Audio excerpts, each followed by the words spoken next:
Good day, everyone. My name is Al Davis, and welcome to the Real Estate Podcast. We want everybody to join in today. We having a group session. We got Bryan with us today. We got Darryl with us today, and we just want to talk about some of the ups and downs of the real estate business over the last 23 years, and some of the things that people should look out for, and some of the things that you can expect to see and do when you're in the real estate and when you get into real estate. But firstly, we want everybody to go to the YouTube channel and subscribe and like, and go to our Instagram channel and subscribe and like, or whatever you got to do on Instagram. And we're going to get started today. We want to thank Richard, our production supervisor extraordinaire, who's responsible for the podcast. And don't forget to go to Hand Radio, because the podcast is on Hand Radio, HAND Radio, every Monday at 6:30 or 6 o'clock. So don't forget to go to Hand Radio. First, what we want to talk about today, and we want to, our main orchestrator, Melvin Ding, is not here today. He's in a meeting, so I'm sorry that he's gonna be. I know a lot of you guys look forward to seeing him on the podcast, but we'll make sure he's on the next podcast. We're gonna do a day in the life of him, and he'll be involved in that one. So we got Darryl here. He's our electrician. He does all our houses. We're working on 8 houses now. So, and Darryl's been with me for 23 years. He's been with me longer than that, but 23 years he's been working on. He's been with me and seen the ups and downs of the industry. And we got Bryan. Bryan's actually a mentor student, and he's gonna ask questions about the ups and downs of the business that he sees from his angle. Darryl's gonna talk about some of the things he's seen me go through over the last 20 years, and we hope we can impart valuable lessons and learning lessons to everybody that's watching the podcast. So I guess we wanna start off today.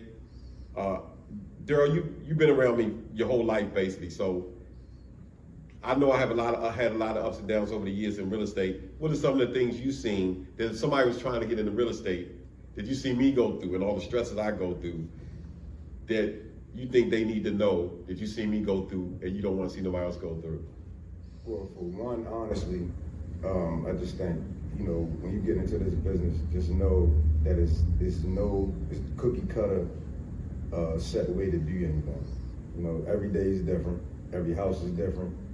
The crew could be the same, everything could be the same, but things change on a whim. So just know that, you might lose, you might win, but you just gotta keep going, and eventually, everything will work out. That's what I learned. Because I've been saying he done got through the 2008, housing market crash. What was the last one? Yeah, when Obama got elected, yeah. We went through that. That was crazy. You went through 3 crashes and we still here. So yeah. You just gotta kind of endure the storms. And I think if you got the will, you can get as much money as possible. But you just gotta have that will, because it's gonna get tough. Yeah. Every day. So. Yes. So it's not all peaches and cream. So you're gonna go through ups and downs in this business. I was talking to my man, probably one of my better friends this morning. I was like, the only thing to keep me going through this whole business is that you got to keep the faith that it's gonna change. It's not always gonna stay down. Like, I've been down, like super down, but then I've been super up. So we've seen $100,000 months, we've seen $10,000 months. So it's gonna go up and down, but you gotta be faithful enough to know that everything's not gonna last. It's probably the best advice. My brother give it to me all the time. Like, if you get into real estate, know that it's not gonna always be up, up, up. There's gonna be some downs and there's gonna be some valleys. With that being said, Bryan, working with me, mentoring, what are some of the things that you see that you think you would warn people about when they coming in, and some of the advantages and disadvantages that you see, or you would warn people about when they trying to get into real estate? I'd say first and foremost, get ready to stress. Like, I got one of the best guys, Al Davis, is my mentor. Oh, thanks, we still, there's a lot of ups, but there's some downs, but he always talks to me, be like, don't worry, B, everything's gonna be all right. Dealing with some contractors. Contractors are a big part of your success. Yes. If you don't have good contractors, it's gonna be tough. It's gonna be some long months, I'll tell you that. But I got his crew, so they're good, as far as like supplies and stuff like that, I already know, like with the second house I do, I'm gonna definitely probably have to invest in some sort of storage or some kind of truck, so I can get the material myself, because I see that takes time, having contractors go to Home Depot and stuff like that. So that'll definitely probably save me at least like 2-3 weeks during the entire process for the next go round.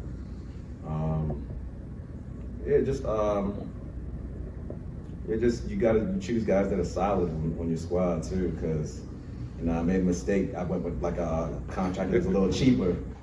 Man, whew. What you pay for that guy, he's definitely cheaper, but it's a reason why he's cheaper. You know Exactly. what I mean? Paying for that a little bit just with time. There'd be no time is way more valuable than money. Yes. So next go around, I already know how I'm gonna approach that. But yeah, so I'm just, I got about 4 or 5 weeks left on my project, so I'm excited to finish. You know what I mean? Yeah, we're gonna try to finish on time. And you touched on a point. I never say this on the podcast, but I tell people when they ask me, probably one of my best investments that I made in all of real estate was pickup truck. Before that, I was driving a Honda. I'm gonna tell you the story real quick.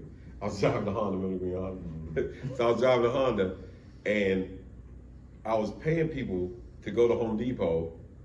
I was paying people to go to Home Depot and pick up like vanities and stuff like that. But one day, I had to go to Home Depot and get the vanity. And I tried to put it in the back seat of my Honda Accord, and it wouldn't fit. And I got so mad. I took it out the box, it wouldn't fit. I just took it back in the store, left it at the pro desk, and then just went to the dealership and just got a pickup truck. And that's probably the best investment. One of the best investments that I could have made in this real estate game, because it saved me so much money, time, and effort. And that's probably all I'm gonna buy from here on in. You know what I mean? I might have another little car, whatever. But a pickup truck is probably the most valuable asset that I can have, other than the team and the people around you. So, all my students, I try to tell them, if you can, when you can afford it, after you do your first deal or something, grab a pickup truck, because it's gonna save you a lot of time and energy. So that's one of the best things that I got. What else were you talking about, B, that they might need? A team. A team, a strong, solid team, everybody on one accord, you know what I mean?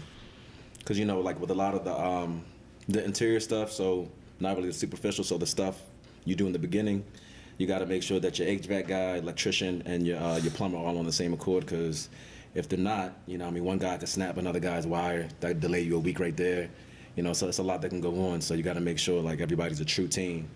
So it's trying to, it's important to have, solid and consistent team workers, for real. Exactly, I agree. You agree there? I agree with that 100%. Yes, sir. Because it's you always gonna find somebody that might be cheaper.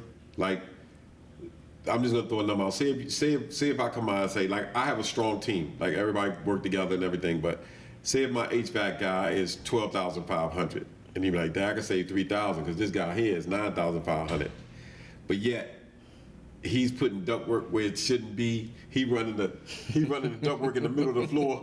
So you gotta put a vent in the middle of the big room floor instead of on the side, stuff like that. And then you go back and be like, well, why you not finished? When is your inspection? And he's not showing up on time, or he's doing mediocre work. His craftsmanship's not good. His workmanship's not good. And then you realize, dang, I should have just paid the extra $3,000 and got the stuff done on time and in the proper manner. Yeah. So that's very important, that you get a good crew to do the job correctly and on time, because time is really, I'd rather have more time than money, to be honest with you. What are some of the things that, like coordination also, you want to work with a crew, so you want to have a team where the electrician can coordinate with the plumber, because the electrician, the carpenter, the plumber, the HVAC guy, they have to coordinate in the beginning of the job, or the job's going to be strung out over a long period of time. You see that at your job, right? If they don't coordinate, it's just going to delay things. What we going through now that's delaying it? Just the plumber, man. So, plumber, man. So, he don't want to work. Yeah. He want money, but he don't want to work. Right, and so it's delaying the job. And then, don't forget, this is something that a lot of people are learning now. Your HVAC is very important, because once you do the framing and do all your trades, like your electric, your plumbing, your HVAC, you got to come in and do the drywall. But if your HVAC is not set up, is not working, or you don't have heat source in the building, it's wintertime, you have to dry the mud. So when they put the mud on the drywall and the tape in the mud, and in order for them to sand it, it has to be dry. So you have to have a heat source in the house. A lot of people don't understand that. If you don't have heat, it might take you an extra 2 or 3 days to dry the mud, which is going to delay your project an extra 2 or 3 days. So you might want to talk to your HVAC guy and let him know, are you going to hook the HVAC up beforehand? and just make sure you keep changing the filters, or you're gonna hook the HVAC unit actually up after they do the drywall. So that can delay your job as well. You only really need the heat though. Yeah, you in just cold need the heat. season, right? Right. Cold season. So they don't have to hook up the unit out back because that's for air conditioning. But if it's in the winter and you can turn the heat on, it could dry the mud for the drywall a lot quicker. So that's something else you also got to look out for.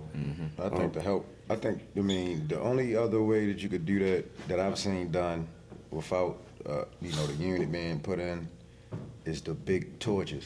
Right. I've seen. The kerosene. The kerosene. You gotta get the big one because They blow you get the big heat- one, they blow the fire you put out. it on the bottom floor, the basement, and the Yeah. bottom floor, and And the let- whole house will be warm. Yeah, and let the heat rise. raise. Matter of fact, we went and got that yesterday. Yeah, so Oh, that's what we doing you today. do it like that. I mean, let the guys go in there real quick. Overnight, had the heat on. And then next day everything It will be be dry. dry. Yeah. So that's what we And it did saves you yesterday. time, not putting the unit in. Exactly. So- Save your time. And then you don't want the unit to get stolen. So there's so many plus and minuses to this The unit thing. get dirty. You know what I'm saying? Yeah, the You don't filters want- to you get don't want dirty, all the that- HVAC unit. You don't want all that dust going into the unit. So like I wouldn't even kind of recommend you put it into the in anyway. Right, just buy the kerosene heaters. Yeah. 'Cause we actually went and got one big one like that blows the fire out. And the guy the guys was in there drywalling. So I'm like, well, what floor you gonna be on today? So put the heat on this floor today. So as you mud, it'll dry. Yeah. And if you're on the second floor tomorrow, put it up there. So Makes sense. Yeah, That's something that people don't know. That's just only if you can't get the unit in. Yeah, you can't get if the you, unit, if yeah. your gas not right, if you have electric, like a heat pump, you could do it. But Right. if you having issues with the gas, there's really nothing you could do. So I would just recommend the torches. the rental by the heaters. Yeah. Yeah, because we got 3 other heaters that we gonna put in there. Yeah, So, yeah. so that's something a lot of people don't understand in the business either. You gotta dry the drywall once you put it up. So you gotta figure out what you're gonna do with that. And you have to make sure that your carpenters communicate with your trades because that can delay a job. Tell them about. I got a problem now. So 1550 Moreland, I did my service. Like service was done, got my inspection, everything finished. I think, man, you just went to go check on the job for something. And I just like, let me walk through. I walked through, everything looking good. Then I walked out back. And I was like, they did the addition over? So they actually did the addition over, and it's Right. bigger. Yeah. So now I got to redo the service because my service is not in the right spot. So that's $400 right there, and that's just material. I still got to do the job. So man, that's $1,000 a day. Right. You know what I'm saying? Like that's how you gotta look at it. When I gotta go back, that's $1,000 because I'm losing money because I'm not where I'm at. I'm supposed to be somewhere else. I still I gotta buy the material. I gotta go to Capital. It's literally $1,000 day if I gotta do a service over. All because the carpenters didn't communicate with you that they was gonna put the addition on. Yeah, they didn't. Like if the addition was there, they just redid it. They just reframed it. Yeah, they reframed it and Right. redid the whole outside. So when I went outside, my service line was on the ground. But if they would have called me, Right. you know what I'm saying, I could have worked with it. But now it's just like it's a whole issue now. So So it stems from it's communication. all communication. Because it really couldn't have been that big a deal, but now it is because pretty You gotta much rewire got to redo it. Yeah. See, So- that's a minus right there. So Yeah. a lot of people don't understand the communication part. Yeah. And before you start a job, make sure you run those numbers. Oh yeah. Run all the numbers, all of them, labor costs, Gas. and our EIG, which is insurance for house. Like run it all, just to make sure if the project even makes sense. Because if it don't make sense, you know what I mean, that you can't make no money. I agree with that. And you got to make sure that you at a comfortable spread, based on like approximations. Of course, we don't know what's going on with the market at the time too. So it might be a little lower, it might be a little higher, but just make sure you definitely run those numbers and always think at least 2-3 steps ahead because there's some processes that take more than 1-2 days. You know what I mean? The situation with the we thought we needed to get the gas on, so like it wasn't the kind of thing where the meter people just come the next day. But since the service was off for like 3-4 years, you know what I mean, it's you're in a queue now, so it's gonna take like 2 or 3 weeks for them to get there, and that's a delay. You know what I mean? You're paying hard money lender every first. Yeah. You know what I mean? Like this. Yeah, it's no. You don't want to waste no time.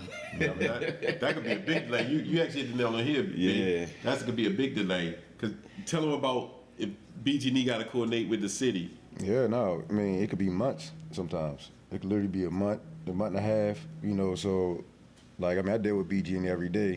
But, luckily, sometimes, like, once you build a rapport, I think sometimes things get a little easier. But at the end of the day, you still working with 3-4 different entities. So it's like you got the city, so you go on inspections. You still had to call BG&E, and BG&E has subcontractors. So it's all different. You had to call, when you call BG&E, you had to call each different.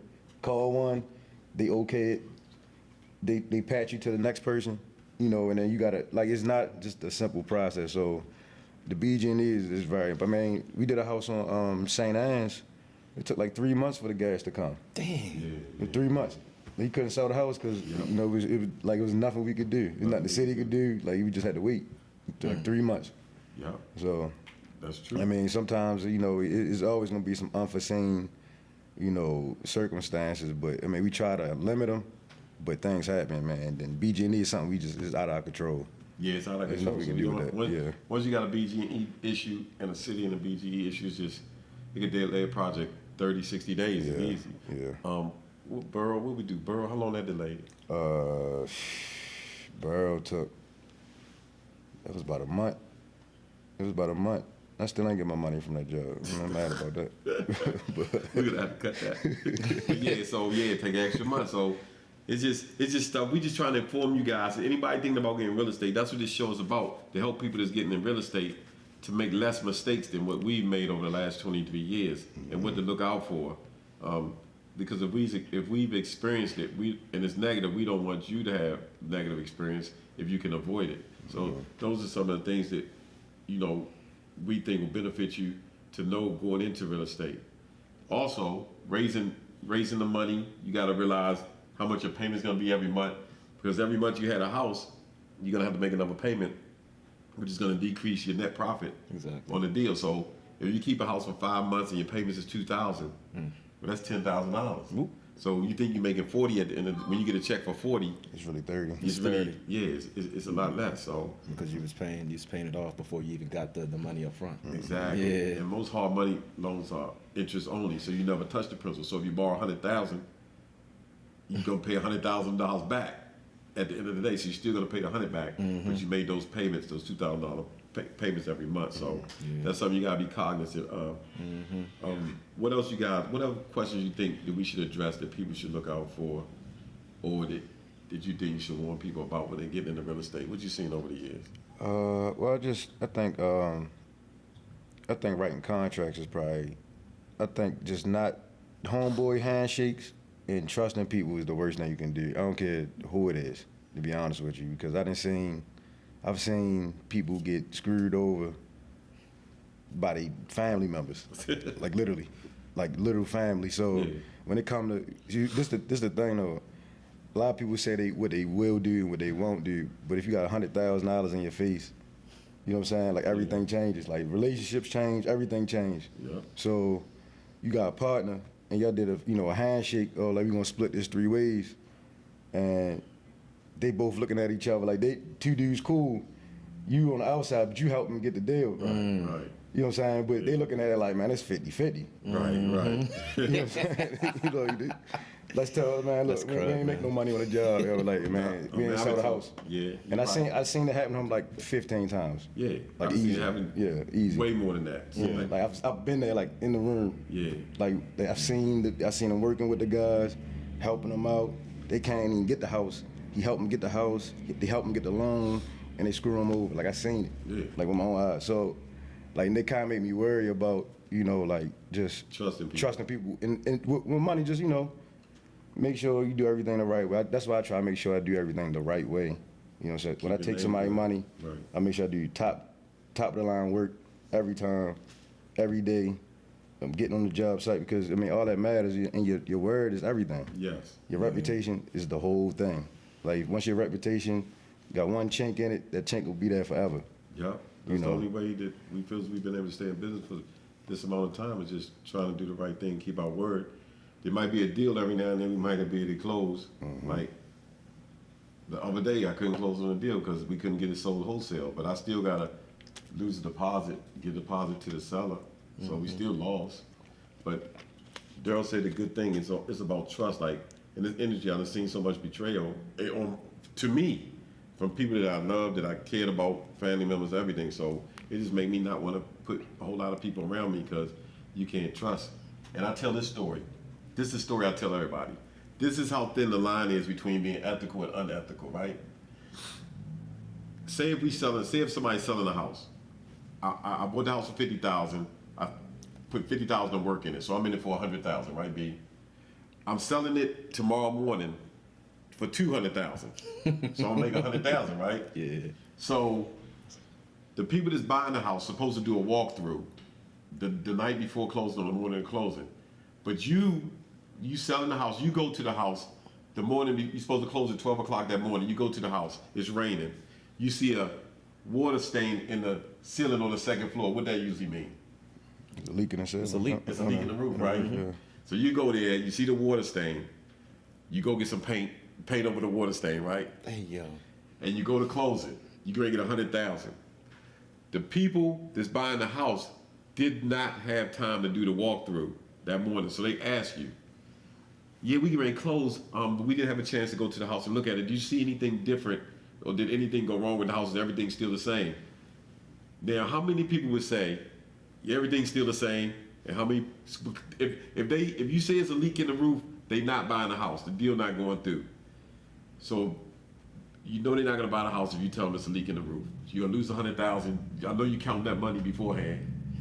Who isn't? Do the people? Are you the person that tell the people everything's still the same? Are you the person telling people the roof leaking? It changed the. That's how money thin- changed the whole game. Yeah. Everything changes. All you gotta do is say everything's still the same. You can get $100,000 in the next 20 minutes. Or you can say, I got a roof in the leak and you ain't making $100,000. How many people would say everything is still the same? And how many people would say, I venture to say, Let's take a poll. Let's take a poll on that one. Let's take a poll. We gotta take a poll on that one. take a poll. We gotta take a Anybody poll on looking that at this one. podcast, what would you say? Make sure you get this because I'm gonna put this on Instagram too. What would you say if you were selling the house and gonna make $100,000 this morning? You went to the house and the roof was leaking, and the people that's buying the house was doing a walkthrough, and they asked you, is everything still the same with the house? Would you tell them everything's still the same, or would you tell them the roof is leaking? If they know the roof is leaking, the deal is off. So that's how fine the line is between being ethical and unethical, or having an enemy or non-enemy. Because if you screw me over $100,000, I'm gonna be mad, right? So you can imagine when you put money on the line and put money on display, people make decisions that they normally wouldn't make. So it's that easy not to trust for somebody to mess their name up and their trust up. That's true. Yeah. Got a question. Yes. So, when you have your wholesale deals for like your students or partners, anything, how long are you under contract? So, like, do you have a certain amount of time to get it off your hands, or how does that work? Well, when you have a wholesale deal, you have to make yourself look better than the next person to the person that's selling the house. So what I always do, I always tell the people, I'm going to give you a non-refundable deposit. I'm going to do a 30-day close, which means I'll close and buy the property in 30 days. And if I don't, you can keep my deposit. So that makes it make you more marketable as far as being a buyer, as opposed to the other person who might be getting financed and might want a 45-day close. Yeah. So once I put it on the contract and make the contract assignable, which is very important, I got 30 days to close. So say if I go get a wholesale deal today, which I'm going to look at about 10 properties a day, right? And I give it to you guys. We got 30 days to close, so we got to go out there and hustle and find a buyer to get them to that house and look at that house and make a decision if they want to buy it for the price that we sell it for plus our fee. So the answer to that is 30 days. But we got to make ourselves look more marketable than the next person that's going to try to put that house on the contract. So I always do a non-refundable deposit and do a 30-day close. Gotcha. But I don't tell them I'm doing a cash deal. That's not wise to tell somebody. People say I'll do cash. I just don't believe nobody. I do got cash buyers, but they very far and few between because I would never spend cash on a house. You know what I'm saying? So people say that just to get the deal, Right. and then you find out they're getting financed. It's enticing. Yeah. It's enticing to the seller, right? Yeah. But if somebody tell me they're gonna buy my house for cash, and I find out they finance it, I'm saying, well, you didn't tell me the truth, so I just really don't want to do business with that person anymore because they're not honest. Just say you financing to get hard money. That's what I do. Yeah. That's what when they find out I'm financing to get hard money. Yeah, you they never can't use say your I own lied money. to them. You never use your Just own be money. honest about the situation. Well, why lie if it's the same money? Right. Like, what's the It reason still to be lie? 70,000. Yeah, Yeah, like, you still buy I'm them just trying to 70. figure out, like, why would you put yourself in that position when it's no matter where you got the money from? Right. I got 70. Because they think it look better or Yeah, sound yeah. better. They probably look. I mean, they technically, probably, it is they probably cash think on it, our end though. So it is They cash. Yeah, just the borrowed lender cash, gonna give them that's all. cash at closing. Yeah, technically. I mean, so I mean, But they're gonna wire the money at closing. that's So, what you're saying. Yeah. but Yeah. I don't know. I just don't never say. Even if I got the cash to pay, I just don't feel like I would pay cash for a house. It's just not wise to me. Yeah. Because if you got 100,000, if I got 100,000 in the bank, right? The average property I put 20 to 25 down on average. Right. So if I got $100,000, I'd rather put $25,000 down on 4 houses. Say if I make 30,000 per house profit, so I'd rather take 100,000 and put 20 to 25 down on, put 25 down on 4 houses. So if I'm making 30,000 per house, 4 times 3, that's 120, right? So I'll make 120 off those 4 houses, off that 100,000. I'll give 100 back and make another 120. Whereas if I got 100,000 and I go buy the house for 50 and put 50 in it, my 100 gone. You have no leverage. Right. You have no leverage to get nothing else. Yeah. Exactly. I can't go out Yeah. and find a good deal again because my 100's gone. Yeah. And So you can do those 4 houses in the same amount of time you can do the one, just because you have crews. You have different crews. So. Exactly. Because I know we got 37 guys that go in there and bang a house out. If we have to get a house done in a month, which 29th Street, we did that in a month, right? Yeah. Well, we We could bang it. We Got could lucky bang it on out. So Yeah. I would never leverage all my money on to buy a house. I would always leverage the lenders, and borrow the money and use other people's money because it's just wiser to me. Can I ask you a Based on question? what I've seen. Of course. So, like, what you see in the future, like with the real estate here, like Baltimore, we in West Baltimore.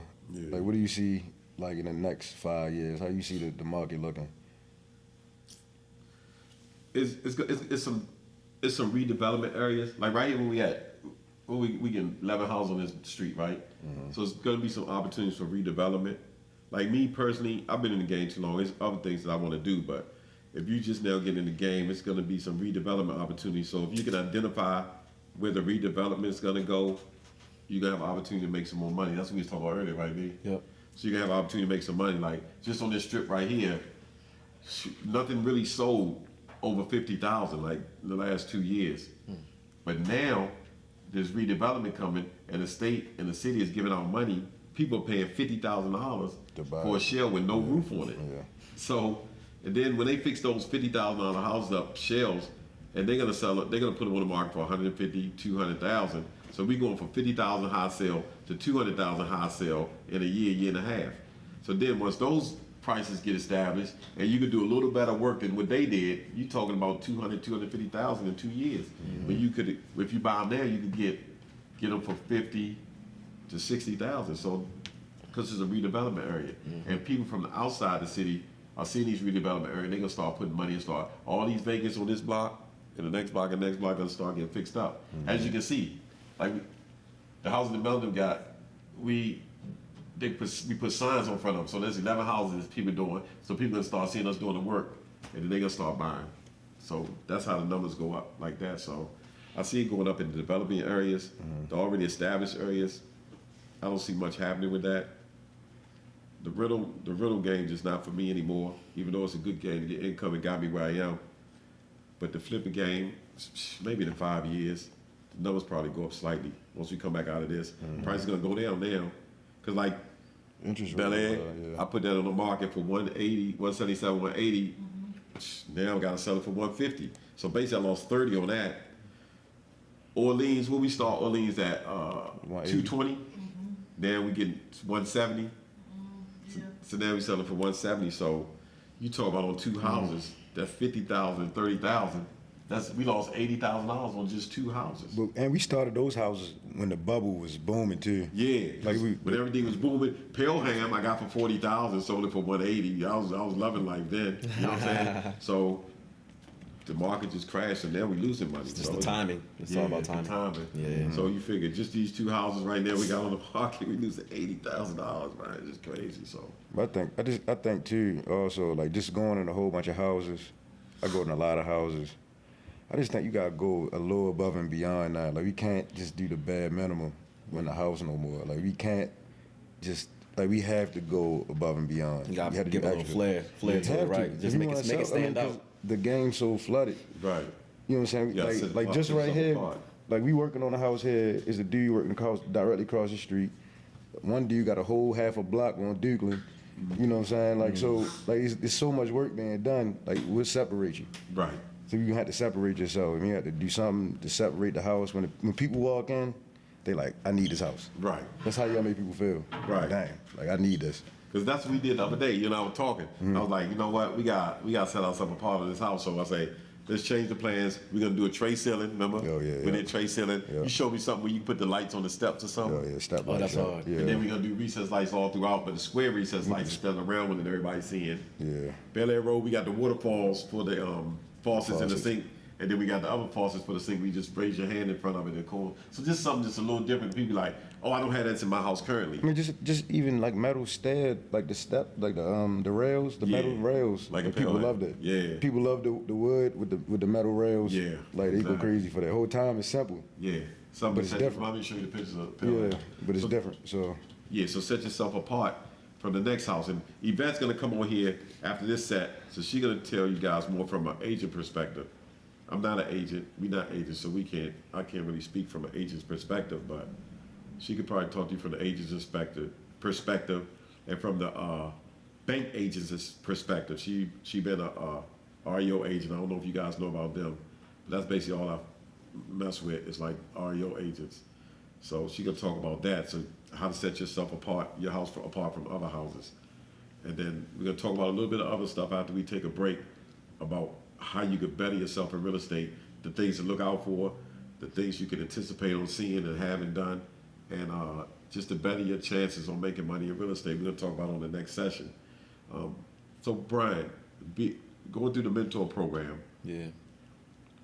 what would you tell somebody else that want to get in but they just scared to get in? What would you tell them? Like they might have took other classes with the seminars and all that, but they scared to take the jump. What would you tell them? Definitely do your own personal research. Don't always go based off what people say. Seek mentorship by somebody that's legit. You know what I mean? That's actually like practical, not just, a lot of people know the theory, but they can't really execute it themselves. So yeah, it's a lot of people selling them kind of courses. So you need somebody that knows the theory and, they can actually execute and practice it. And just, I guess just you eventually have to take that leap if you want to do it. If you know what I mean, like if you want to get the biscuit, you got to risk something, right? So Risk reward. risk to reward ratio, yeah. So in order, if you want to elevate, you got to take risks. You have to. And what would you? No, that's good advice, B. What are some of the things you would tell somebody from your perspective, Darryl? that want to get in the game. Yeah. I think Bryan hit it on the head. I think just doing your own research and having a plan. I think having a plan is probably number one. Like you can't go into people. I think people go into things without a plan, and like once it get tough, it kind of, because it's gonna get hard. I mean, like just for example, just the things that we talking about here. These are they may major issues, but these not even the major issues that we that happens. These just issues that keep the job from selling this month. It might have sold today. Now it might have to sell it next month. We're not talking about like catastrophic like issues. So I just think if you have a plan, I think you could navigate a little better. Finding mentorship. I mean, like the only reason why I'm a good electrician is because I had great people around me that taught me. Like it's the only reason, and I took it, and I did my own research, and I was like, oh, I want to be better. So I just think your mentorship is number one. And just having a plan, I mean, that's the only two things I think you really need, because, you could have a mentor and he not be a good mentor. Right. There's a lot of people out here, doing a lot of talking, but, the proof is in the pudding. So, I mean, just once you in a game, I think you just need to navigate, finding people who doing it. If you see somebody that's doing it, talk to them. That's what networking is. Yeah. You know what I'm saying? That's the whole game. So it's like, Who put your pride aside. Like, hey, look, I want to do what you do. How you get that car? How you get this many houses? I mean, that's the only way. I mean, okay, I'm pretty sure the dude can be like, look, sit down. Yeah. You sit down and take the whole thing. Most people do. But you be so prideful sometimes. We don't want to ask for help. Sometimes just asking for help, and because I mean, I've seen him. The only reason why he's doing the mentor classes now, because he mentored so many people, and he just wasn't doing nothing he was saying do. Like that, literally, he was like, I might as well I got to start charging. You know what I'm saying? Because I'm doing it. He was You know what's crazy though? Al been trying to get me to do this mentorship thing, but now like when he put a price on it, that's when I hopped on it, which is funny. Because it's like that, I know I'm gonna take it serious now. Exactly. And if he charge me, I'm just telling you. He done came to the barbershop 1,000 times. Yeah. Like, now he had seminars in the barbershop, bro. Yeah, I'm standing up and write stuff on the mirror. I know, man, this is how you make this money, man. Everybody look like, oh, all right. But everybody listen, everybody's like, I guess they see so many things on TV, and you know, maybe they just don't know people that's actually doing it. You know what I mean? But I don't know what the reason was. But everybody know what I do. It's just, you know what I'm saying? And I usually, if you can catch me, that's the thing. Yeah. Busy man. Like we just had a company meeting. I know. I'm working on that. But Al gotta write stuff down. He gotta write stuff down. Yeah, I keep everything up here, but my phones is my biggest. You know what I'm saying? Everybody know the type of person I am, but my phones is my issue, and I'm working on that. For everybody who's looking at podcasts, I'm working on my phone situation. So don't give up on me. You know what I'm saying? Give me some type of support, counseling or something. But that's what I'm working on. I know what my issues are, and I'm gonna work on it. That's what's but up. Yeah. Both of you guys are right, and I tell people it's all about alignment. I know you don't know what I'm talking about, but it's aligning yourself with the right people. When I started, the reason I got a lot of people around me that need to be around me. You know what I'm saying? Like everybody around me now is the people that want around me. All the people I had before, I cut every single person off. Like that just was around me. That you got takers and you got givers. So now it feels like I got givers around me. You know what I'm saying? So, but what I've learned when I first started doing this, and I was getting wholesale properties from the bank, I would always get proof of funds for people that wanted to buy my properties. You got to get the proof of funds to see that people can actually buy the properties. Otherwise, they're wasting your time because you get to closing. And I learned the hard way because people would put it under contract without giving the proof of funds, and they couldn't close on the deal because they couldn't get financing and didn't have the cash. So I started getting proof of funds. I don't know if you guys know what that is, but it's a bank statement or a line of credit statement, something showing that they have the money to buy the house at the price that you're selling it to. So as I started collecting proof of funds, because I was getting really good deals, I started noticing everybody who actually has money. You feel me? So when I started getting people that got 1.3 million, 5 million, 22 8 million. million, 22, I'm gonna show you 22 million in the bank, I knew exactly the people I wanted to deal with. So when I talked to those people and I built a relationship with those people, most of those people really didn't want to do what I do. Like most of those people that have money, they don't want to go look at houses, vacant houses in Baltimore City, where there's rats running over your feet. It's water in the base, you got to step in water. Then you got roaches, you got fleas, you got flies. I've seen bodies, I've seen carcasses. So they don't want to deal with that. So when I started, I said, I'll do the grunt work. And so I went to all the people that got more than $2 million in the bank. And I just made proposals to them. I was like, listen, I got the good deals, you keep buying. I was like, when we do this, I'll go look at the house, I'll find the good deals. You front the money, I'll do the rehab, I'll find the buyers or I'll find the renters, and then we'll split the money. We can refinance and split the money. That was an easy deal for them. They was like, all right, go do the hard work. I just put the money up. So a lot of people, they was just wiring the money.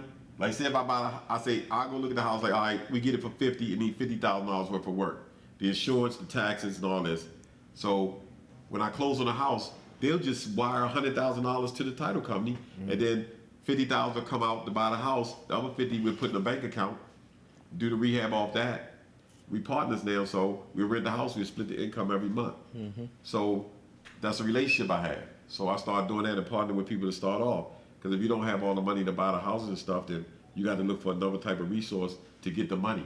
Because if you don't have the credit and you don't have the money to buy the houses, you can partner with somebody. If you got a relationship with somebody with money, and that's how I figure out everybody who actually had the money, build a relationship with them. They trust me as far as doing the work. They trust me as far as finding the houses. They knew I wasn't going to steal no money. And they trust me enough where we share bank accounts. So I started doing the good rehabs, putting the tenants in there with my programs. They seen that it was a profitable venture with me. They'd tell their friends. Most people with money hang around with people with money. You know what I'm saying? Yep. So they'd be like, meet us at dinner tonight, Al. And then Bryan introduced me to Darryl. Darryl said, well, I got $250,000. You know what I mean? So I was like, all right. And then I got to the point where so many people was asking me, I'm like, nah, I don't really want to partner with nobody unless they could put like $1 million up or whatever. So then they trust me enough to put $1 million up. So it just kept growing. And then you build your reputation by doing good work, being trustworthy, and keeping your name good, and then it just grow from there. So the people that start with wholesaling, like you learning, get the proof of funds for everybody that call you and say, I want to buy that house, right? All right, it's $70,000, send me your proof of funds. Then you know when they send it, you know who got the money to buy houses. So you build a relationship with them. What's the ratio you looking for in terms of that? Like, so if a house is 70K, you looking to see if they got 70K? Like, what's the what's that ratio? They need 70K plus closing costs and everything. So like I'm 90? looking like 75, 80,000. Oh, okay. So if they send me a proof of funds, a bank statement or whatever with that on it, then I'm like, okay, you can put it on the contract. But then they in the back of my head, like, all right, I know Bryan got 80 in the bank, so I'll call him with the next wholesale deal. And then Bryan might not want to do the grunt work, like go find the houses, go look at the houses, do the number and all that. And he might not want to do the rehab, be involved with the rehab. So I might say, all right, B, let's do this. I'll go find a house. You put the money up, either the money to get a loan or put the cash up. I'll do all the work. You know what I'm saying? I might can buy the house in my name, get the loan. You put the money to put down. I'll get my crew to do the rehab, and we just split the profit. That way you hands off, and I handle everything. So when you was working your way up, when you was essentially finding the houses, and you was the GC essentially. So you was the wholesaler and the GC, right? The general contractor. Yeah, the wholesaler. Were you profiting from both parts, or it wasn't set up like that? It was just like y'all would just split the profits for real. And they we split the profit. Like I wouldn't mark. It's if you buy, if they bought the house without me being a partner, I just charge them my wholesale fee. Gotcha. But if they say, all right, I'll put the money up, Al, like the people I was dealing with, they was at, remember I said don't pay cash, but they had so much money, they could do cash. But what we would do, we would put money in the bank. This is a secret, so I'm gonna tell everybody. So look. Some sauce. Yeah, it's so good. So we put the money in the bank. Like say we put 100,000 in the bank. The house might cost 40, it might need 40 in work. That's 80,000. But we'd form another company to loan. So we'd take the money out of the bank, but we'll loan it. We'll buy the house in the LLC, Al Davis LLC. But the money is in the bank under Davis Al LLC, right? So Davis Al LLC will loan Al Davis LLC the money, where we can write off the interest and all that. So we still using our cash, but we doing it in a way where we loaning ourselves the money. So when it profit, we put the money back in the bank. Save and stuff on like taxes. That. Yeah. So we was basically loaning up. We was acting as our own lender, basically. That's tough. Yeah. That's tough. So it's a good deal. Like that's something everybody should consider. You got to get to that level first. Yeah, but you got to start somewhere. For sure. I start by finding good deals. You find a good deal, don't worry about. I never worry about the money if I find a good deal, because somebody's gonna buy a good deal. Right. So if you find a good deal, people are gonna gravitate to you. When they gravitate to you to look at that property, you're gonna ask them for their proof of funds. Once you get their proof of funds, you see they got the money to do stuff like that. Build a relationship with them, right? It's all about relationships. It's all about relationships. So once you build a relationship, then you might bring something to the table that they don't have. So if you're gonna go do the grunt work and do the rehab, go find the houses, negotiate the good deals and stuff, they don't want to ride around the city, because these people got companies. They don't have to come to the city. So if you could do all the stuff that they don't want to do, if you bring something to the table that they don't want to do, then you make yourself valuable to other people. Am I making sense? Oh yeah, that makes a lot of sense. You got me, right? I got So you. if you come across a whole bunch of housing opportunities, right? Obviously you might not be able to do them all. Some you might have to wholesale. Right. Which ones are you wholesaling? Which ones are you doing? Is it based upon crew, which y'all can handle? What's that based upon? If I was still in buy mode, I would take all the deals where I can make 50 and over. Okay. Because I do know I can make 50 and over. But if somebody want to partner with me and I don't have to use my own money, then I would take that deal. I'd rather split 80,000 or 50. I'd rather split 50,000 than to put all my money up. I get it. Yeah. More leverage Yeah. for the next day. I get it. And you just don't be greedy. That's Yeah. that's the biggest thing. If you be greedy, you're gonna probably lose most of the time. So, have you come across situations where you see people wholesaling properties in which the buyer probably won't profit? Like I know you talk about being ethical, so I'm sure you're only wholesaling houses in which they'll have a good profit margin.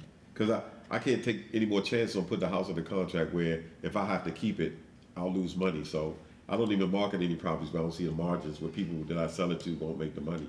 Gotcha. But that's another part of dealing with ethical and trustworthy people.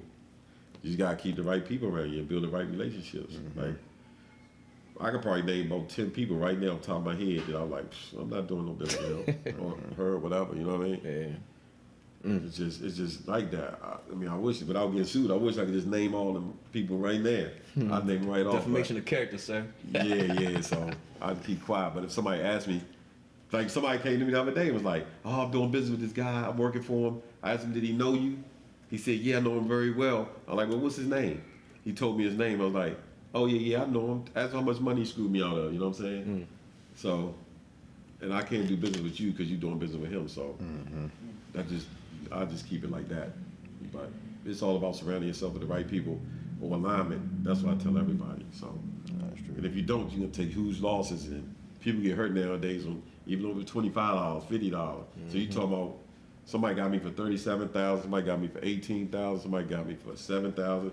Plenty of people got me for $25,000, $5,000. I just cut them off. I don't even worry about it no more. I know that I'm not gonna deal with them. But if you bring value to everybody and you cut them off, they're gonna suffer. You know what I'm saying? So I just try to bring value to everybody I touch. So, and just try to do the right thing if I can. You got any other questions that?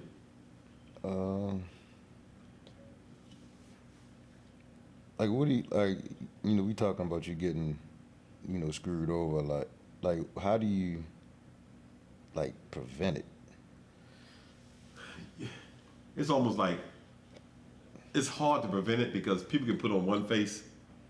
Like the people that got me, it was like people that I would have trusted. You know what I'm saying? Like the people that got me, like, actually been to my house. You know what I mean? It's people want to get you, they're gonna get you, man, one way or another. So they can put on another face. It's like if somebody want, like people like, you secure your house. Like if somebody want to break in your house and get in your house, Yeah, they're gonna get in. they're gonna get in there. Yeah, so if somebody want to screw you, they can put on a certain face till that time come. You know what I mean? And like you said, I do a lot of stuff on handshake, which ain't right, but I be thinking, saying, since my word good, I hope the people I'm dealing with words good. Like, but the right thing to do is to put it on paper. But I still don't put it on paper. I just be like, well, every deal I do, I'll be like, how much you want off this deal? Sure. They say I want 5,000. I'm like, all right, 5,000. And then if they change it to M, like, nah, man, you told me 5,000. But I really should have had it written out. You know what I mean? But They don't I want to be still like, do nah. that. They don't want to be like, oh, nah, you said 4, man. Like, nah, You know I what didn't I'm say. But I say because they know you got a lot of deals, so it's like he might be getting for people 1,000. take advantage of the fact that I'm really, really busy. But if somebody do that, and I know I said 5, and they be like, "No, you." And say if I said you said you want 5, they be like, "No, I said 7." Like, I'm gonna tell you this: you told me 5, I'm gonna give you 7, but we can't do no more business. So they can't say nothing negative. No, that's good. That's real. So those are some of the point of views from Bryan, some of the point of views from Darryl. I'm talking to Yvette and maybe the other Darryl if he want to come over here and get their perspective on different things about experiences over the last. Yvette, how long you been with me? Since 02, 03? Yeah, about 02. So, yeah, she got a lot of valuable information. A lot of people are going to want to hear. So, I want to thank Bryan and I want to thank Darryl for coming up here, you know what I'm saying, and being on the podcast. Don't forget to go ahead and subscribe and like the podcast because there's a lot of good information. And just tell people about the podcast so they can help them, especially if they want to get into real estate or have questions about real estate. Just go back and look at some of our shows. You go to Instagram. What's the Instagram, Rich? Estate_. East State, ESTATE, and then the underscore podcast. So that's where you go to. That's the Instagram. Then ALDZ3 is my Instagram. I don't know nobody want that, but you know what I'm saying, if you want to go to that. And if you got any questions for Bryan or for Darryl, just hit us on the Instagram or hit us on the podcast, and we'd be more than happy to have them hit you back. But thank you guys for tuning in.